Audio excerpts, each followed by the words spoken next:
on over to Meijer for a happy Easter. We're serving up low prices on Easter favorites, like Meijer's Spiral Sliced Ham for just 99 cents per pound. Limit 1. Find all your fresh sides for less. Plus rolls and desserts in the Meijer Bakery. Plus, find more in one stop, like sweet deals on treats and toys. This week, earn 3,000 points for every $30 you spend on toys with M-Perks. Shop the same low in-store prices online and get more for your money at Meijer. Exclusions apply. See all the deals in the Meijer app.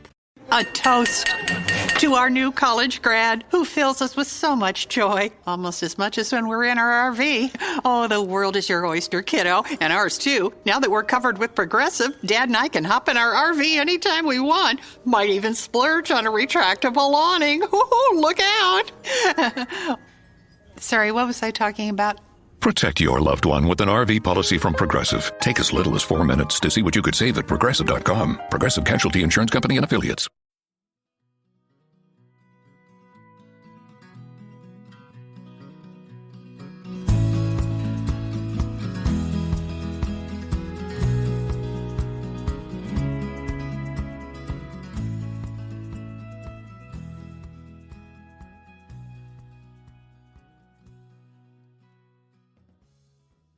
Hey folks, welcome to the Adventure Sports Podcast. I'm your host, Mason.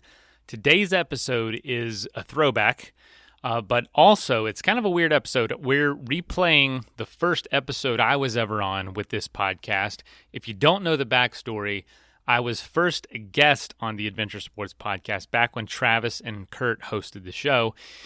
And I was a guest just like any other guest. And then I happened to live near Kurt and Travis, so we kind of became friends. They were wanting some help with to be hosting, and I was interested in figuring out how to host a podcast. So they gave me this opportunity, and after a few months, they were like, you know what? Why don't you go ahead and take it over?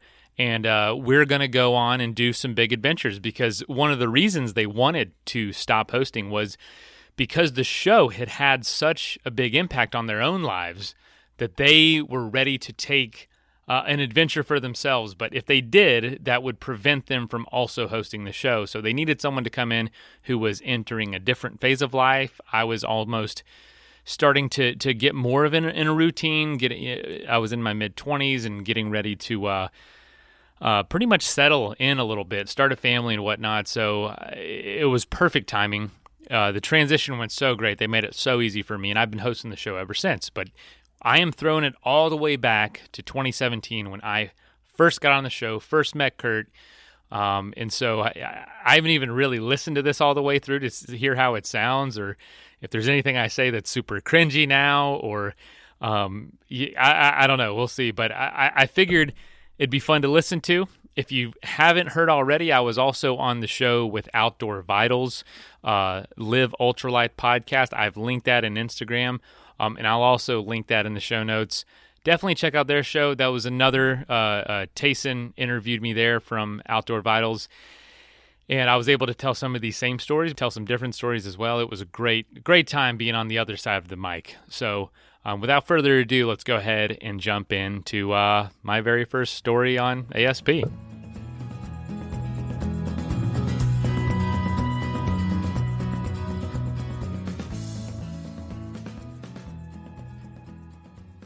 Hey friends, thanks again for listening to the Adventure Sports Podcast. Today I want to say welcome to Mason Gravley. Mason is one of these crazy athletes that has done the Colorado Trail Race. He's done the Tour Divide. He's planning something we've never talked about on the show before, which is the Tour de 14ers coming up this August. I'm excited to talk to him. Mason, welcome to the program. Hey, it's good to be here. Thanks for having me. Oh, you bet. So you must be a mountain biking crazy guy to be doing all this stuff. I don't know, man. I'll be honest. I'm not crazy about it. In fact, I don't actually ride all that much other than on trips and like getting ready for trips. Yeah, it's kind of weird. I like to go out there and do these trips kind of, I don't know, as a normal person, not as someone that can train for 30, 40 hours a week, but just as someone that has a job, someone that has, a family and responsibilities, but that can get out and do this stuff. So a lot of times, whatever shape I'm in when I start a race is, I don't know, it can vary. greatly. But Well, I like your approach because we love to encourage people to go for it, right? And yeah, so I think that's definitely. really fun that you're saying, no, I'm just an average guy. But anyone that bikes over 500 miles, mostly single track, and probably does that in just a handful of days, or does the Tour Divide, you've got something special going on. Maybe you like to say it's just average, but dude, those are big feats.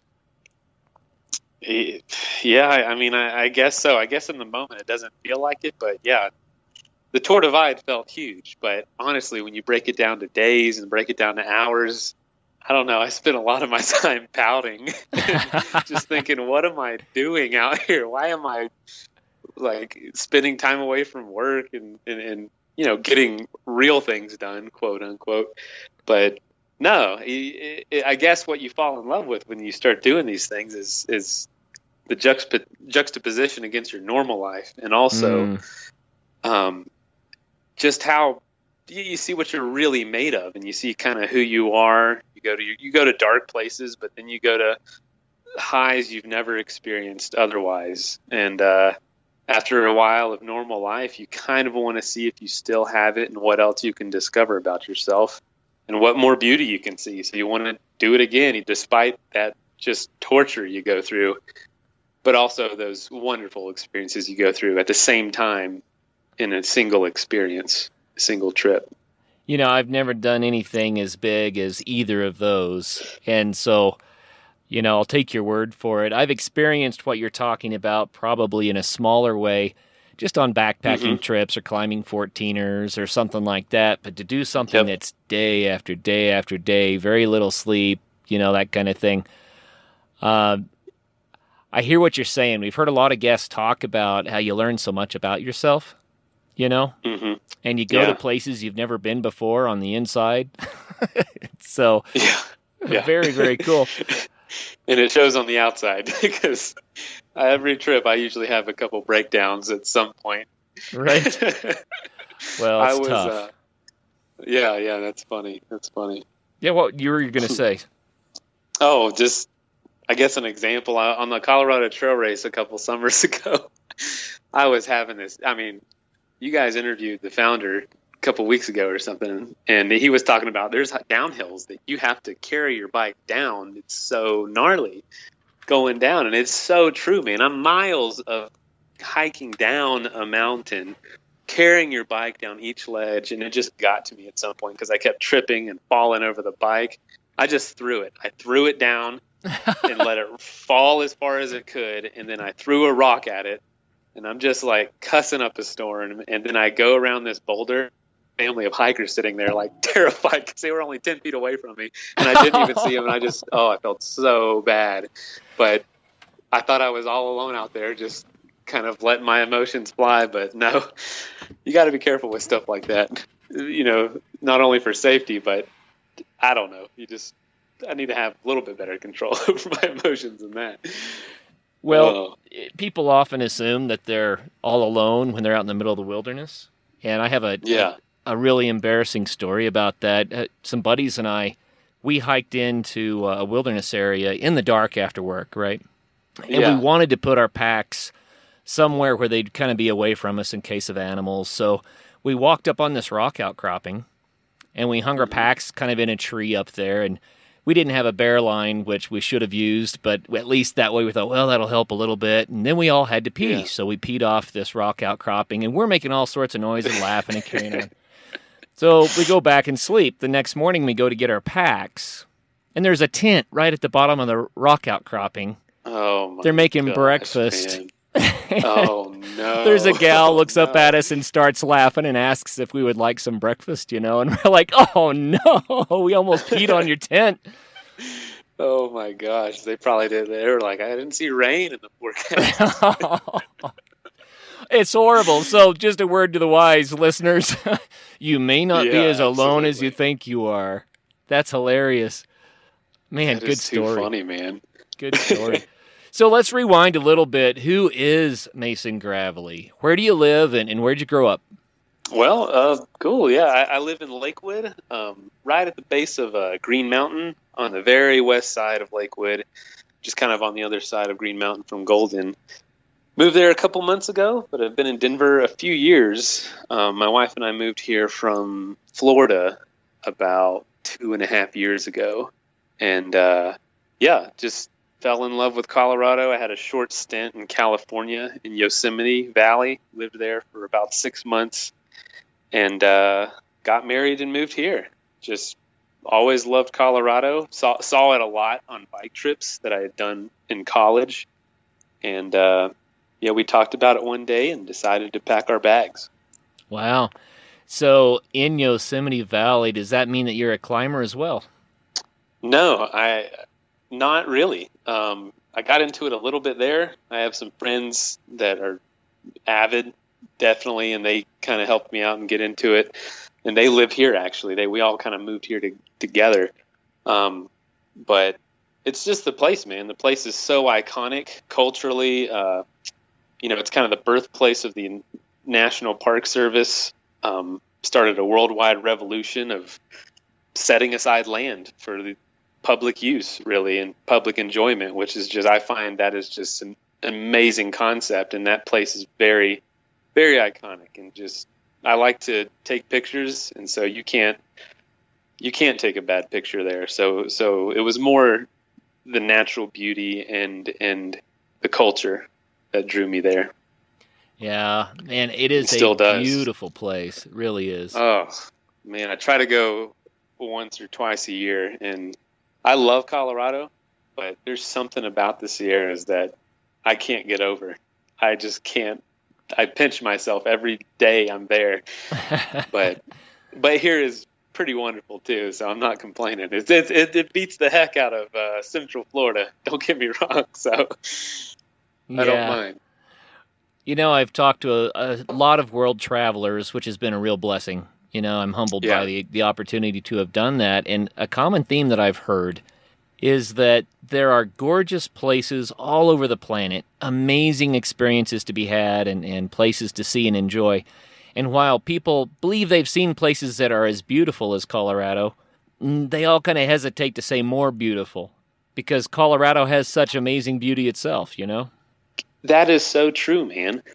When I did the Colorado Trail Race, this just reminded me of this. I did it with a friend, and he had just toured through China, through both islands of New Zealand. He had spent like 3 months on the bike touring kind of around the world, just kind of jumping to different locations. But he toured the entire length of New Zealand, and no joke, probably a month later, he was on the Colorado Trail Race with me, and he said, and I have to take his word for it because that's a place I've always wanted to go but haven't had a chance to yet. He said the Colorado Trail, the beauty of Colorado was more beautiful to him than New Zealand. I think because he said that the vastness just goes on and on and on. And almost like New Zealand, he could get across an island or get pretty far every day. But here he said it never seemed to end. And that just struck him as so different than what he had seen elsewhere in the world. And so, I don't think anything, I know there's places just as beautiful, but I would hesitate to say anything surpasses the beauty we have here in our backyard.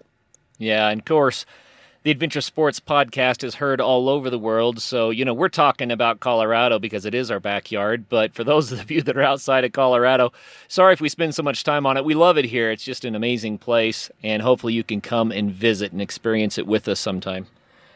Absolutely. So, Mason, you have toured back and forth across the U.S., thousands and thousands and thousands of miles. Tell us about that. Oh, man, what do you want to hear about it? Yeah, so I guess where did you start and where did you go and why did you do it? Okay, yeah, let me get into how I got started. Let's see. About 6 years ago, I was in college. I think I was going into my junior year or something, and I had a roommate, and we were best friends, and we played basketball together in college, and we were just talking about, it was the beginning of the fall semester, and we were just talking about like what he had done that summer. I had gone overseas on a trip, and he had done some stuff, and we were sitting in our apartment with a big world map on the wall, and he's like, man, he goes, this is my last summer. He was graduating, he goes, let's do something crazy this summer. I'm like, all right, what do you want to do? He's like, let's just get some bicycles or something and go as far as we can. And I thought, okay, we're in school in Central Florida. I'm thinking like, I don't know, cross town, cross the state. He said, no, he got up from the couch and pointed at the map and said, no, we should go to Alaska and ride our bikes back home. Go to one-way ticket to Alaska and ride back to our driveway.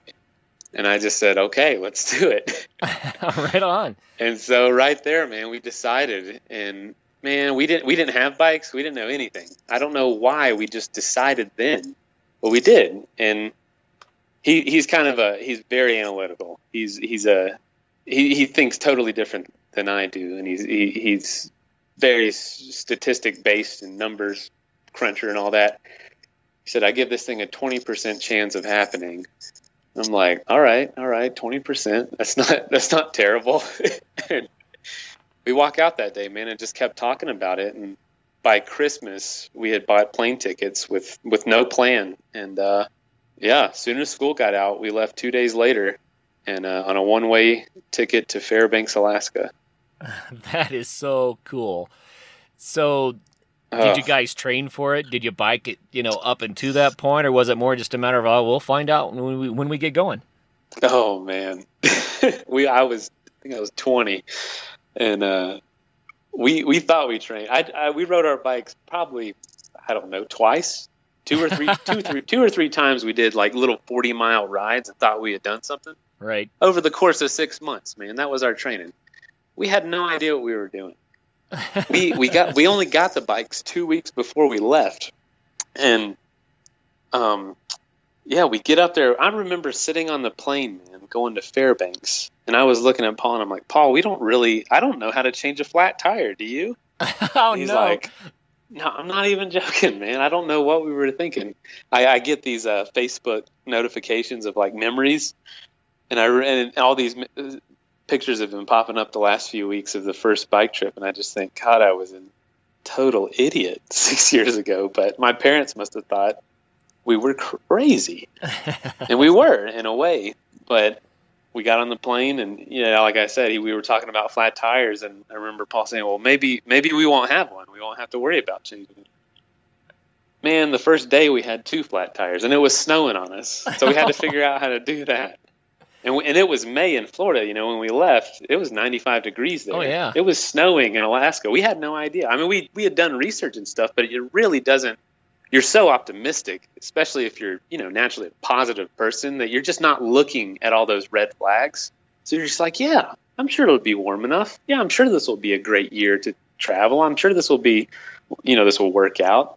And then reality hits you. I remember having this huge smile on our face when we started off from Fairbanks, and within an hour, it sunk in. Like, we saw these totally snow-covered mountains that I had never seen before in my life. And I just thought, there is no way we're going to be able to do this. There were moose running around, man. There were bears. It was snowing and raining. It got so lonely so fast on that Alaskan highway. Oh, yeah. And we had, totally miscalculated how far we could go each day, at first at least. And it took a few weeks before I could even fathom us finishing in time, because I had to go back into school at the end of the summer. So I had a deadline to get back in 3 months, and thankfully it took about 2. So by the end of it, we were cooking. Wow, you must have been. So I love it that you guys decided to try something and you went for it. I would always encourage people to be safe. You know what I mean? Yes, but absolutely. I still think you just sometimes got to go, because you won't know, you won't experience it, you won't figure it all out until you go try, right? So Absolutely. What were the first couple of weeks like? Oh, man, I remember day 2. We got to our first town. I don't even remember the name, but the sun was up for 20 hours a day at that point. So it was we would bike till like 9 or 10 at night and get up at 10 in the morning because we were so exhausted, and start biking around noon. It just didn't matter because the sun was up all the time. And our calendars were, our schedules were totally thrown off, our biological clocks at least. But man, I remember calling my mom on the second day thinking like, I think we've made a terrible decision. This is really, really, and it was day 2, and I'm a little melodramatic, so I'll just go ahead and admit that. But it was a lot harder than I expected. But at the same time, the rewards were just greater than my ideals could ever imagine. So I imagine how wonderful it would be, but the actual experience was just 1,000 times greater. While the actual lows were much more difficult than I anticipated. Oh, yeah, no doubt. But part of our motivation was I had been to Africa the summer before, and we had decided to make this trip like a fundraiser to build an orphanage in Uganda. And so that was kind of a motivation that kept pushing us through, and people were following us for that reason. So we were raising funds the whole time. Had just a couple stops that we had pre-planned, but as far as routes, man, we had a paper map and phones. Like that was right when I didn't even have a smartphone. Paul did. Paul had like an iPhone 1, the first, and so we just pulled up the map every once in a while to check our location and just kind of made up a route as we went and just let adventure take over. And it was a monumental experience. All right, well, let's fast forward. It's been a month now. You're in the middle of your ride. How's it different from the beginning? Yeah, it's probably halfway. We're about to hit the American border. You're just the snow finally stopped. It snowed on us probably a couple times a week for the first month until we hit Glacier National Park in Montana. Right. And that was the last day it snowed. And finally after that, and then we started going across the plains.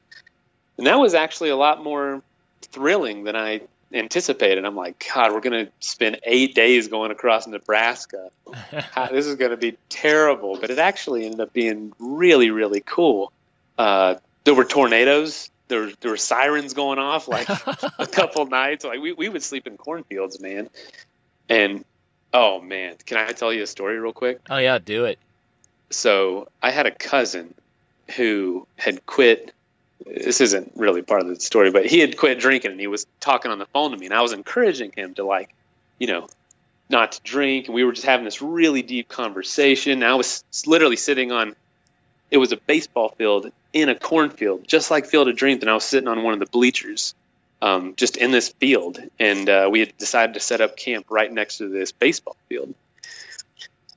The sun's gone down. It's pitch black. And then all of a sudden through the stalks of corn, this flashlight emerged, and under the flashlight was the barrel of a gun. Whoa. And it confronted me, and this guy said, "What are you doing here?" And I'm on the phone still. I'm like, "Austin, hold on one second. Somebody's talking to me." Maybe I shouldn't have said my cousin's name, but oh well, he'll be fine. And this guy was like, "What are you doing?" And I said, we're biking across the country, raising money for an orphanage in Africa. I was really trying to pitch it to him like, hey, we're not going to harm you. We're totally harmless people. Please don't shoot me. And no joke, man, this guy didn't say another word. He just backed back into the cornfield and left it just till I couldn't see his light anymore. I don't know which way he came from or which way he went after that, but it freaked me out. And that night, we go to sleep, and I tell Paul what happened. That night, man, a storm rolls in, tornado sirens go off all night long. Our tent the wind's so hard that our tent's just laying down on top of us. Wow. Oh, it was the worst night. But yeah, that was just one of those things, man. Just every single day, something crazy seemed to happen. Maybe not to that level, but some sort of really incredible experience, very memorable, seemed to just totally saturate that first trip. And I'd say every trip since then has been trying to recreate that sort of magic that just kind of overtook that first experience. Wow. I bet you're just crazy glad you did it. In the end, it had to have been the right thing. Yeah. Oh, man. Yeah, absolutely. The people we met, the animals. I mean, there was a day that a buffalo chased us for 3 hours. What? A bison. We actually chased it in British Columbia. It ran in front of us like a reindeer leading a sleigh on the highway for 10 miles. Then all of a sudden it got off the road and then started chasing us down the road for 5 miles and into the woods. We had to ditch our bikes and run in the woods, and it came after us. And it was nuts. But yeah, I can't tell you. When I went back to school that next semester, man, I had this confidence like I had never had. I'm like, I can do anything. And I was taking all my like upper level chemistry classes. I failed them so miserably because I was just in a daze the rest of that semester. It took a while before I could, I don't know, just come back to normal life after having that kind of experience. I can imagine, I wouldn't trade it for the world. Hey, you're no just doubt. thinking, hey, I raced a bison and won. I can do anything. Yeah, I can understand organic chemistry without trying. I sleep through tornadoes. Exactly. But no, it was, I would encourage, if I have kids or anyone that's kind of coming of age, man, I'd encourage them to do something like that. I'd say that was my initiation into manhood, no doubt. Oh, yeah. I was 17 when a buddy and I took a trip all the way across, from Oklahoma to Vancouver, British Columbia, all the way across through Quebec City, down the east coast, the eastern seaboard, back through Kentucky and Tennessee, all the way back to Oklahoma again in a 1968 Volkswagen. Wow. And I was 17 years old. It was an amazing trip. And just like you said, it was a rite of passage. That's like, whoa, I'm not a boy anymore. After that, you know what I mean? Absolutely, man. And even to this day, man, road trips are just the best. And at that age, I didn't do anything that early on, but I imagine that was really, really eye-opening for you. Yeah. Oh, it was crazy. New York City in a 1968 Volkswagen, trying to find our way around. You know, a couple of guys from Podunk. You know, my hometown had about 10,000 people in it. Right. I grew up on a farm, so. Oh, cool. Anyway, it was eye-opening. No doubt, eye-opening. Very, very fun time. Sounds like a panic attack, man, trying to get through New York City. Boston was worse. Boston was worse. Wow. I think Boston has the most challenging traffic in the United States. I think it's because the roads were made for carriages, you know? Really they were skinny. Like old cow trails that eventually had carriages. And, it's like not even a grid pattern. It's just all kinds of different directions. Yeah, and that just gives Boston all the character, you know, that makes it so special. Yeah. So that's all a part of it. Let's take a quick message break and hear from the folks that help make this show possible. One of my favorite things to do is explore, and if I can do that on a bike, even better. Whether I'm at work, stationed somewhere, or at home wanting to get to know my area a little more, or on vacation, if I can get out on a bike and see where I'm at, I absolutely love that. And what's even cooler is using an electric e-bike from Electric E-Bikes to do that, because it makes it even more accessible, more fun, and you can carry so much more and do so much more with it. I was a doubter of e-bikes when they first came out, but call me a convert, because I tried the new electric e-bike Cargo Expedition, and it's their cargo version of the e-bike, and it is amazing because I can have my kids ride on the back. There's all these accessories, and it can carry like hundreds of pounds plus me. It is amazing, and it has all these settings on it too, where it can be a total pedal assist, or you can just pedal it like you would any other bike. And they have all sorts of ways to make it affordable with monthly payments. Has a removable battery, has a place that you can put an extra battery and go twice as far. And I've gotten it up to almost 30 miles an hour pretty easily. And they ship free right to your front door, and that's what happened with me. So it was awesome. So if you want to try one, start your adventure with electric e-bikes for a spring sale, visit electricebikes.com to learn more and explore the new Expedition Cargo e-bike and all the other models that they have. That's electric without the E, so electric, Lectric, ebikes.com. Go check it out. That is plenty of that for now. Let's get back into the episode. Man, what a crazy ride. So then you finish up, you get all the way back to Florida. How did it feel when you rolled up to your driveway? It was nuts, man. Our families were there. Our families and friends. My buddy Paul, his girlfriend was graduating college that summer, so we had a deadline, and we made it by probably a week, and they're married now, so it was a very serious relationship even at the time. But they were all waiting for us, man. they couldn't believe it. I'm from a town of 3,000 people in Central Florida, like a pretty podunk town. I love it. Don't get me wrong, but people just don't do stuff like that. So it was kind of a big deal for my family, just because, I don't know, I didn't have any real examples to go off of. We just did this crazy thing. And then when we got back, man, it was so funny because we both come from families that don't really do stuff like this. We come out here, I live here, and now I realize, oh, that kind of thing's normal. Everybody's doing something like that. Or, you know, something crazy or long sort of journeys. But we got back home and everyone confessed to all the bets they had made of where we were going to quit. So it was pretty funny. They were like, yeah, one of Paul's dad's friends bet that we were going to die on the trip.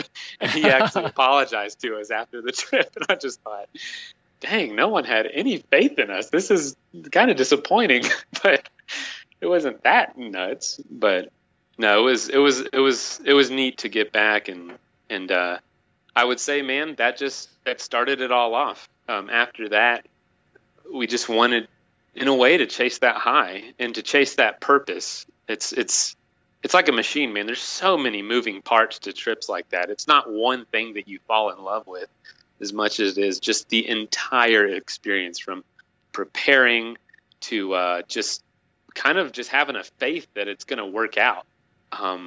You know, when every trip I feel greatly unprepared for, even now, even, you know, with all the experience and with training and all that, but it evolves over time. You know what I mean? Like, I think it's kind of futile for us to chase that thrill of the first trip we've ever done, having literally no clue what we were doing. Now, at least we have some knowledge of it. So it's different now, but still just kind of what I live for, I guess you could say. Well, you've done several more trips, and then eventually you did the Colorado Trail Race and the Tour Divide. When you did the Tour Divide, was that motivated by the racing aspect of it, or was it more just a matter of, hey, this would be another cool trip, another way to see things? You know, it's funny. I just thought about it today, how we got, how I did the Tour Divide, how I even found out about it. We were riding our bike and we wanted to hit, everyone was telling us on the Alaska trip to go through Jasper and Banff National Park and national parks. So we decided to, and rode the Icefield Parkway, which it absolutely blew. That's where I got close to my first really big, beautiful mountains and just fell in love. Oh, yeah. And we hit Banff the second Thursday in June, which is the night before the Tour Divide starts every year, the second Friday of June every year. And all these mountain bikers are all in town in Banff. I'm like, what is everybody doing? So we start talking to some of them. They're like, yeah, there's this thing called, at the time, most people called it the Great Divide Mountain Bike Race. So it's starting to transition to being called the Tour Divide. And some people were calling it that. But we were like, what is this thing going on? They're like, oh, yeah, tomorrow morning, all these, hundreds of cyclists, 150 or so, are leaving for Mexico. And I'm like, holy cow, that's a thing? And I'm like, Paul, we got to do this in a couple years. Literally 2 years to the day, we were standing at the starting line. But that's how we found out about it. We just stumbled upon it by accident. And this kind of speaks to the way we prepare. In Florida, we don't have any elevation. So when we were preparing for the Tour Divide, we were just running and swimming and cycling some. But this is just as a word of encouragement for the listeners. My buddy Paul, when we were sitting on the starting line for the Tour Divide, that was his third time ever being on a mountain bike, ever in his life. We bought the bikes, we rode them. He had, obviously cycled with me on these trips, but never had we done. There's just not the trails in Florida like there is out west. So We were pretty limited. It was another one of those, let's just do it. We had one set of paper maps between us, no cyclocomputer, or we did, but they broke like in a week. We didn't feel like we should replace them, man. We just relied on our gut, followed the tracks of other riders, and kind of had the same philosophy with the Tour Divide. We kind of rode together just because, we wanted to. A lot of people don't. A lot of people do it alone, but I knew this was going to be kind of our last big trip together. But man, that was just another adventure in itself. I got lost for a few days. He got lost for a few days. We reconnected, and it was nuts, man. That is one heck of a trip. If there's anybody out there thinking about, and it's gaining in popularity. That was 2013 we did that. And again, that just kind of reinstated this passion for the American West, which actually led to the Tour Divide was the first leg of like a 10,000-mile trip that I was doing. I had just graduated college, and I wanted to see all the national parks. And so I just said, let's do the Tour Divide. Paul, you can fly home, and I'm going to continue on through a tour of 30 national parks. Wow. So after we hit Mexico, I turned around and headed towards Seattle, zigzagging across the West, seeing as many parks as I could, and kind of ended that trip with another big loop of the country, and ending finally in Yosemite to stay and live there for a while. But I don't know, man, that entire experience, including the Tour Divide, was just, it was not nearly as hard after the Tour Divide, the rest of the riding, because Paul was gone. Paul's kind of like a robot. I'm more of like, let's just drink coffee for 4 hours in the morning, then we can do our riding. Kind of enjoying the experience. But that was another really, really defining trip in my life for sure. Wow. That does sound crazy defining. I mean, how many people can say that they've done anything like that, biking to that many national parks, much less the Tour Divide itself? Give us some stats, just so our listeners get a feel for this. Tour Divide is Canada to Mexico. How many thousand miles? When I did it, and I don't know if it's changed. I don't think it has. It's 2,750 miles. It's 250,000 feet of climbing, of elevation gain over that course. You stay on the Continental Divide pretty much as close as you can, but you cross it, I think, 33 times. And so we did ours in 25 days. So that's an average of 10,000 feet of climbing a day. And boy, this Florida boy could feel it, man. I'll bet. Oh, God. So how many miles a day were you averaging then? We were doing about, I think, 115 miles a day, which honestly is average, I guess. We finished, I think there was 140 racers that year. I think we finished like 59th and 60th because we raced to the end, and a storm was coming in. And like probably the last 30 miles, it's paved to Antelope Wells, New Mexico. And Paul and we've always had this healthy competition. I by no means am on his level of fitness, but definitely pushes me to be better. But we're racing towards the end, and it's getting a little feisty. He runs me off the road, and I fall into a ditch. Oh, and no. I stand up cursing him. And then I catch back up, and I'm totally silent. I catch back up to his back wheel before he sees me. And I mean, for probably an hour, we are standing on the pedals on this flat desert road with these huge, like, dust turbines all around us, these dirt devils with this giant lightning storm rolling in. And we are just cranking it out, trying to, beat each other. And we get to the finish, man, and I collapse. Literally, the finished picture is me laying on the ground face down and him holding his bike up over his head. So who won in the end?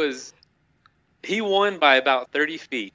So he pulled away. But, man, he ran me off, literally ran me into the dirt, into the ditch, falling down on my face, and had to get back up. Well, that gave you the adrenaline you needed to go for it, right? Absolutely. It gave me I was furious after that, but it ended well. And then he went home, and I just went at my own pace, headed towards the Northwest, probably hitting 15, 20 national parks on the way. Wow, what a cool trip. So if people want to do stuff like this, maybe it's not the Tour Divide, maybe it's just, I'd love to get out and bike, cover some distance and see stuff. What recommendations do you have for them? As far as like where to go? How to get started. Yeah. Oh man. How to get started. If you're just starting, if you're going straight from the couch, man, just get outside and just go for a walk, maybe half a mile or a mile, and just see as much as you can. Like, keep your head on a swivel, as my basketball coach used to say, and just try to take in as much as you can, because I don't know, I guess doing these trips has helped me to see that, man, every day, no matter where I'm working, I work on houses. No matter what house I'm working on or what my commute that day, there's always something really interesting to see, something beautiful. And, there's just these nuggets of beauty and interesting things everywhere you look if you just decide to look at things that way. So I would say half the enjoyment is just what you see, and that's a mindset that you have to kind of cultivate.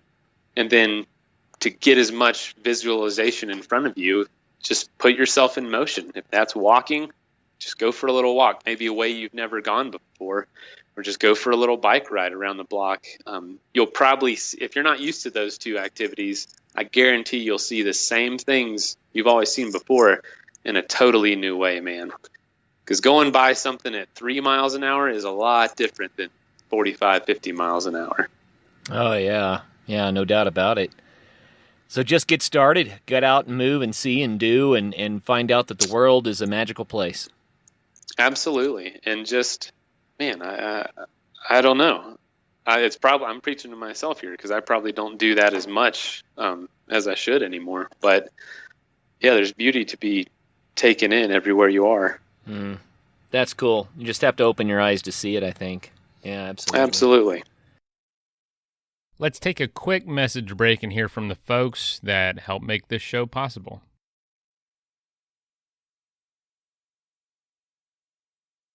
That is plenty of that for now. Let's get back into the episode.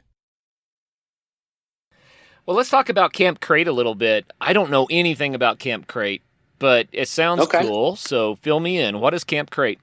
Camp Crate is a company that my friend and I started, a friend from Yosemite, which is basically we send backpacking kits to anyone, anywhere in the country, to help them go on backpacking trips. So basically we will send you literally a crate, a box with a tent, sleeping bag, backpack, sleeping pad, headlamp, water filter, and even there's food options as well. And a jet boil comes with it too. We'll send you that wherever, at a trailhead or at a post office, and you can go on your trip, put it back in the box, and you ship it back to us with a prepaid return label that's inside. Dude, that is so cool. Yeah, honestly, man, like it is really cool, because what you'll find out is that, I mean, it's really good equipment. It's probably, $1,000 kit when you add everything up. But we realize that because things are so expensive, there's a lot of people that don't want to just drop that kind of money just to try backpacking or to try camping. Right. But they need things that are light enough and quality enough that they can carry on their back and they can have a good time and stay safe. So what it's kind of turned into is a lot of people that have never done this before, or very limited experience, want to rent our stuff. So we get to walk them through what their first camping trip is going to be like. And so it's kind of turned into a concierge service as well, to where we're kind of invested in each person that inquires about one of our crates. We'll help them plan their trip. We'll help them figure out where they're camping, like even water sources and stuff like that. And while they're on the trip, we're just we're in touch with them, saying like, how's it going? And get their feedback once they get back, man. And it's really rewarding, because you know what it's like, man. It's something you're scared of, something that's not always comfortable, but after you're done, it's just like, wow, that was the coolest thing I've ever done, and I want to do it again. So it's been neat to see that. What I love about what you're doing there is that, I'm always telling people how to get started backpacking, and it's like, well, you don't have to spend a lot of money up front if you buy this heavy piece of junk, and then you lug it around and you wish you had something better. And you know what I'm saying? But the barrier to entry really is the cost of the equipment. And I'm always trying to find ways that people can try it out without dumping a wad of cash. And so you've just solved that problem. Yeah, absolutely. And we also help you with, we will give you advice on how to make it happen. We're just going to, give it to you and let you not know what to do with it. We'll give you like for instance, there's this guy from Florida that's renting some stuff now from us in Yosemite, and I think it snowed on him the other day, and we were like, "Hey man, are you okay? Is it going all right?" And he messaged us that morning, said, "Yeah, it's going. It's fine. This is still great trip." So we keep in touch with the people, and so we really want them to have the best experience they possibly can. So if people want to try out your camp crate, how do they do it? How do they get in touch with you? All right. Well, best way to reach us is going to our website, which is campcrate.net, and it's really explains what it is, but there's this little message thing at the bottom that you can chat with us. You can ask us questions and all that. But the page itself, our website itself, explains it pretty well. And yeah, man, if anyone out there is at all interested in backpacking, wanting to get into it, want to try it out for really, really reasonable, like we make it appealing for people to give it a shot, and also have someone there to help you plan your trip. Yeah, give us a shout. We'd love to help out. And I mean, it's an adventure for us because we get to hear about people's stories once they get back. So we'd love to help you go on your first backpacking or camping trip. If not your first, then one where you couldn't bring your own equipment for some reason. Right on. So speaking of stories, you just said how cool it is to hear other people's stories when they get back. Well, that's the whole point of the Adventure Sports Podcast, is to hear the stories from people that did amazing things, stories like you've been telling us today. Tell us a story about a time that things did not go right. It could be on any one of your rides, any of your experiences, but just a classic day that was completely upside down. Oh man, I'll drop the hammer on you, man. This is one that still kind of scares me today. One of them is when the buffalo chased us. That was absolutely nuts, but everything went perfectly. We didn't die. Right. So, all's well that ends well. Yeah. Man, when I was doing the national park tour, man, there was a day I was planning to make my way towards the coast and go up the coast after hitting some of the big parks in California. I was just out. I mean, I've always wanted to see Yosemite, but right in my way was Death Valley, and I had to get through Death Valley. The problem was it was the last weekend of July, and I don't know what I was thinking, because I decided to go right through Death Valley on the hottest weekend of the year. Wow. Which I had a lot of people tell me not to be honest. And I really considered. I was in Vegas for a while and thought, oh, this is so stupid. But decided to go. Got down, descended down into Death Valley, went up to Zabriskie Point, where U2 has their famous Joshua Tree album cover. And I'm a huge U2 fan. So it was like, oh, this is so neat. But I could just tell, man, it felt like an oven out here. It was, I don't know, probably 118, 120 degrees that day. I get down to Furnace Creek at the bottom before you start climbing out of the Death Valley. And I just can't even sleep. And I am so exhausted. Like the sun has just drained me so much that day that I'm a little worried. And I'm falling asleep like out there in the desert. And I got my food with me, man. I wake up in the middle of the night and there's coyotes eating my food next to me. And I wake up and scare them all away and go back to sleep. And I'm kind of freaking me out. So I decided to get up pretty early that morning and try to get out. Well, I kind of misjudged how far I was going to get, because there's an 18-mile climb up a pass to get out of Death Valley. Or so I thought. You go from below sea level to 5,000 feet in about 18 miles. And there's a rest stop it's a bathroom and a faucet about halfway up. And I start climbing this pass at about noon, which was so stupid. And the road was so hot, and that my water bottles were starting to droop through my bottle cages. It was like they say on a hot day like that, the road can reach 208, 210 degrees, which blew my mind, because that's only a couple degrees under what boils water, 212. Right. And no joke, there were signs that they put out that said, don't stop on the road, it'll melt your rubber tires. And I had rubber handlebars on my touring bike on my hoods, and they were sticking to my gloves. It was like melted gum. It was absolutely absurd how hot it was. It got up to about 125 that day. Oh, wow. And I'm trying to ride on this white line, and I actually took a pillowcase from the last hotel I was in Las Vegas, and I drenched it in water and cut eyes out of it and like a face out of it. It looked ridiculous, but it protected me from the sun.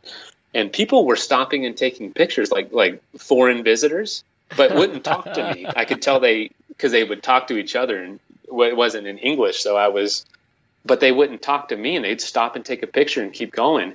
And I'm really starting to feel it halfway up this route. So I decided to stop at this rest area, or under this awning is all it was. And I just pass out, and I get some water out of this faucet that's just scorching hot coming out of the ground. And I lay there. I don't know how long I was there. I had a terrible migraine. I was probably incredibly dehydrated. And I thought, I'm quitting the trip. Like, I can't do this. I'm about to, and I'm blowing through it, but it was a long day. This was a really mentally torturing experience. The first 6 hours of this day I didn't think I was going to get to this rest area. And I was woken up by a park ranger. He's like, sir, are you okay? Are you okay? And I woke up, and I'm like, yeah, what's going on? And the first thing he asked me, this park ranger, was, are you alone? And I was like, oh, you look around, you can see for 30 miles. Like, yeah, I'm all alone. But no, he was like, are you riding alone? Are you on this trip alone, or whatever you're doing? I was like, yeah, what's going on? He's like, oh, man. And he kind of like put his hand on his chest, like as a relief. He's like, oh, he goes, so you weren't riding with any other cyclists? I'm like, no, I'm all by myself.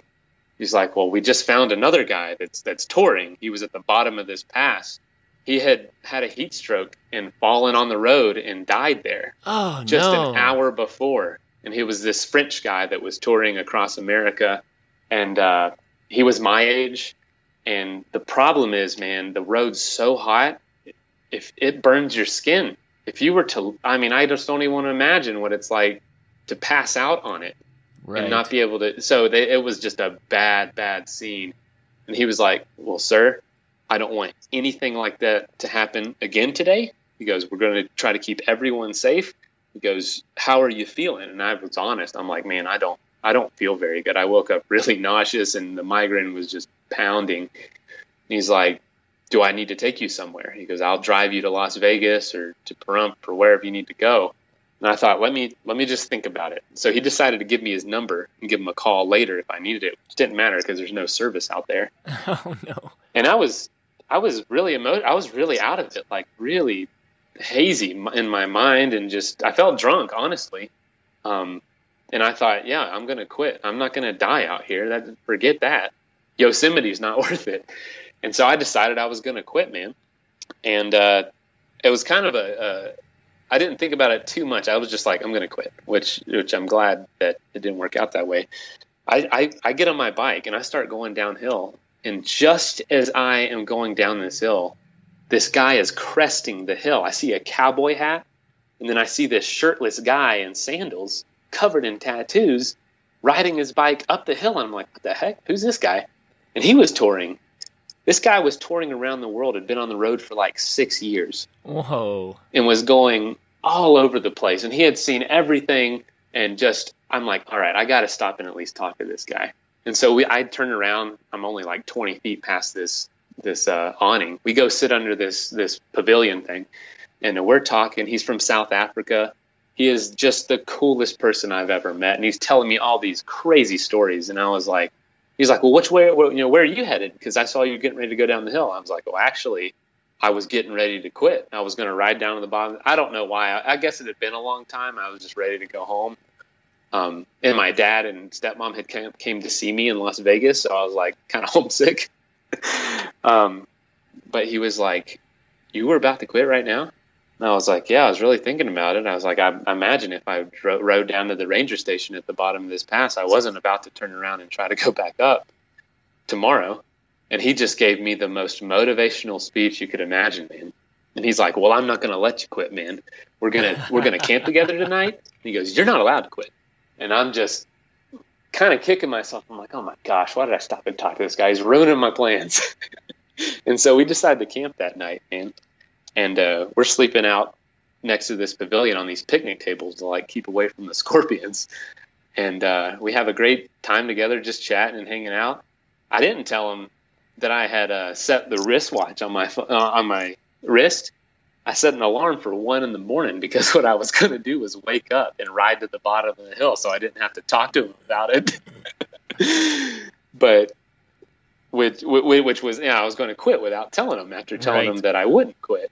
But I mean, thinking back, man, I was like, what were you thinking? Like, that's not me. I know that's not who I am. I don't want to lie to people to their face, but just the heat was really getting to me. I'll just put it that way. It was kind of frying my brain. And I was like, yeah, I'm going to quit, man. I'm going to quit. So we're asleep on the tables. And about midnight, man, I felt something hit me in the face. And I woke up. I'm like, what the heck was that? It felt like water. And then it happened again. And then again. Sure enough, man, it started to rain in Death Valley. It was the first time it had rained there in like 2 years, because I looked it up. Not only did it start to rain, man, it started to pour. And we had so much so it woke both of us up. We had to get underneath this pavilion on this, tin roof. It was so loud I couldn't even go back to sleep. And I couldn't sleep because I thought, this is my chance. This is my chance to get out of here without killing myself. So I just jumped on my bike. I put on my headlamp, and I told this guy from South Africa, I'm like, hey man, I'm just going to go for it. He's like, all right, dude, have a great trip. I probably will never see you again. So, and I didn't. So I jumped on my bike, man, and started heading up the pass another 9 miles. But the problem is you get up to 5,000 feet, drop back down to sea level, then have to climb another 4. Oh. And then you're out of the valley. Oh gosh, it was terrible. But dude, it was like a miracle. It started pouring. And then actually I found out it poured so much that it washed part of the roads away. And I later got in touch with this guy, and he said, yeah, I was stuck there for a while because there was boulders on the road. There was sand all over the road. It had washed a lot of the asphalt away. And they had to close down Death Valley for I don't know how long to repair the roads. And I had just made it out of there. And, dude, I would say this. After that Death Valley experience, the most incredible parts of the trip came after that. So it just kind of makes me shudder to think that I almost quit at this brick wall that I was hitting, and I would never have experienced all this I experience now. And those experiences have led directly to me moving here to Colorado, and probably to you and me talking. So who knows if that would have, my plans would have gone through and I would have quit. Yeah. There's a good chance we wouldn't be talking now. And I don't know. I'm just so thankful that all those things kind of helped me to push forward. It's almost like, you're going to be let known what the direction you're supposed to take. It's going to become clearer and clearer. There's always going to be an option to keep going. And I'm just glad people have been kind of placed there to nudge me whenever I just want to give up. So yeah, it kind of sounds like divine providence, doesn't it? It really does. Yeah. Hey, you do, you know the song by Dave Matthews, Walking Man? Yes. He's talking about, hey, Walking Man, save me if you can, you know what I'm saying? And yeah. It's like some guy walks up to him in the middle of the desert and changes his life. I mean, more or less, right? That's what happened to you. That's crazy. Yeah, man. There was actually a day on the Tour Divide that I passed out in the desert after making a wrong turn. And I went 20 miles the wrong direction because I got separated from Paul. I didn't have a map on me or a cyclocomputer or GPS or anything. And I got lost out on this forest road somewhere out in the desert, and I passed out. A guy named this Spanish guy that barely spoke English named Reggie found me. And it was so crazy. I'm like, I've never met anyone from Mexico named Reggie. And it's so nuts because that's my dad's name is wow. Reggie. And it was like one of those experiences. He took me back to his house and like recouped me and got me back on track. And it was just like stuff like that. I don't know, just let you know where you're supposed to be in a lot of ways. Part of the bigger picture. Yeah, part of the bigger picture. Very cool stories. I can't believe the way that, people have amazing experiences if they just go and do, What would have happened if you never took off on that trip, right? Who would you be now instead of who you are now? Yeah, dude, I'm telling you, it is the most exhilarating way to live. But I'd say day to day, there's nothing that special about anything. I mean, like I said, I have a house painting company. I'm not doing anything that exciting day to day, but it's, those seasons in life where you can really throw yourself out there and you just kind of learn to say yes to things like, yeah, I'm going to take this invitation, or yeah, I'm going to take this trail, or yeah, I'm going to just go for this walk. You'll just come back with stories you never imagined you would ever have. And a lot of times you don't recognize it when it's happening, but once the job is done, or once you get through it, you look back and say, holy cow, that's a story. Yeah. Like, I just went through that. And you see it in hindsight, and it blows your mind. Sure. And so I definitely say that's why I keep doing these things, man. I'm not, this 14ers trip coming up, it's not about the mountains at all. Like, at all. It's a way to ensure that I'm going to get out there to make stories happen. And it's just basically throwing all the ingredients into a bowl and saying, let's see what this turns into.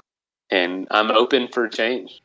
All right, so we're running out of time, but I want you to give us a brief sketch of what you have coming up in August with the 14ers. Tour de 14ers. Now, I've not heard of people doing this. I've heard of people biking to 14ers, but has anyone ever done this where you bike to all of them and climb them all? Absolutely. Yeah, there's been a few over the years, but the two big proponents who kind of made this a thing, not two, but Justin Simone from Boulder. He's the one that kind of put this together and is trying to make it a thing. But he was the first one to do it in recent years. I think that was in 2014 or 15 that he did it. But I've been in touch with him a little bit about this. And then a guy named Joe Grant from Boulder area as well. He's an ultra runner, kind of pretty well known. He did it last year. Justin did it in 35 days, and Joe Grant did it in 31 days. And both of those guys are pretty impressive to me. Don't worry, I'm not going to try to go for any record or anything. I'm trying to do it in about 40, 45 days or so. And, yeah, man, one of my goals every trip is to get a picture of a lifetime every day. I'm just constantly clicking that shutter on the camera. And so between the stories and the pictures, that's what's just so exciting to me about the whole experience. And I don't know, it's going to be challenging for sure. So are you going to put the pictures on Instagram? Yes, absolutely. That's probably the best way to follow me and what I'm doing is Instagram. And my little thing on there is Alive Adventures. I guess you could say that's like brand. And again, that's Alive Adventures. Alive Adventures. Yep. Yeah, actually. So Alive Adventures on Instagram and Facebook. YourAliveAdventure.com is my website. And then Camp Crate also has an Instagram, a pretty active Instagram. And that's campcrate.net if anyone's interested in that. Campcrate.net. Yep. Well, Mason, thanks so much, man. This is awesome. I really enjoyed hearing your stories. I love what you've done, and I love the inspiration that you throw out there, man. You laid it on the table for us. All we have to do is pick it up. You even provide us with the gear if we need it. Yeah, I guess. I would think about it that way, but yeah, definitely. Absolutely, man. Well, yeah, follow the trip. Thanks for having me on here. I've been listening for probably a year now, and I get inspiration from this show every day. And so I'm definitely going to be getting some motivation while on this trip. I'm going to need it, I'm sure. So keep getting the episodes out there. Well, thanks, man, for listening. We really appreciate that. And we do want to hear about your Tour de 14ers when you're done. So sometime in September, we got to get you back on while it's still fresh on your mind. Okay. All right. That's a deal. Let's do it. That's awesome. Okay, we'll do it then. So listeners, sometime in September, October, we're going to be talking to Mason again and find out how he did on his Tour de 14ers. I think it's going to be an amazing trip with amazing stories again. So thanks a lot, Mason, for your time. And for all of our listeners out there, remember until the next show to get out there, have some fun.